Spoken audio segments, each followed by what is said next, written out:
The trap of self in relation to the 16 insight knowledges.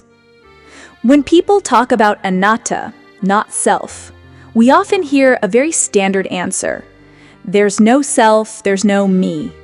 Suffering arises because we cling to a self, and once we let go of that, we're free.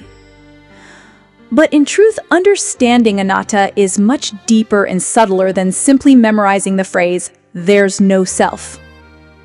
In real life, our minds cling to the idea of me in very subtle and tenacious ways. One trap in understanding anatta superficially is that we might use it as an excuse to avoid responsibility. For example, someone might say, there's no self, so I don't have to do anything or be responsible for anything. But that's not truly seeing anatta, it's distorting the teaching. Another misuse is to suppress emotions with the idea of anatta.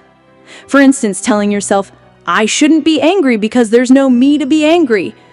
That just becomes repression, instead of genuinely seeing that anger simply arises and passes away on its own, not belonging to anyone.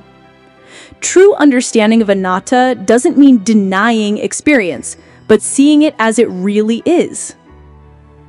Another trap is a nihilistic extreme. If there's no self, life has no meaning. The Buddha did not teach that.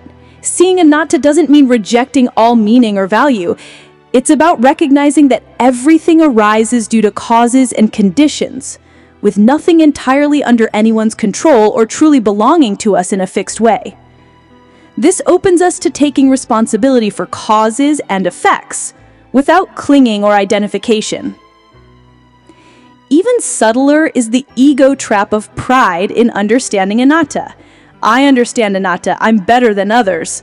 That's just another form of self sneaking back in, creating a new, subtler identity. This is why anatta is such a difficult truth to realize, not because it's conceptually complicated, but because our minds have been trained all our lives to grasp at I so reflexively it feels natural. Anatta is not something you can fully grasp just by thinking about it or repeating, there's no self. The Buddha taught cultivating insight meditation, vipassana, so that anatta can be seen directly as lived experience, not just as an idea or words. Truly seeing anatta means seeing the three marks of existence in all phenomena: impermanence, unsatisfactory, and not being subject to anyone's control. The mind doesn't give up clinging to self all at once. It takes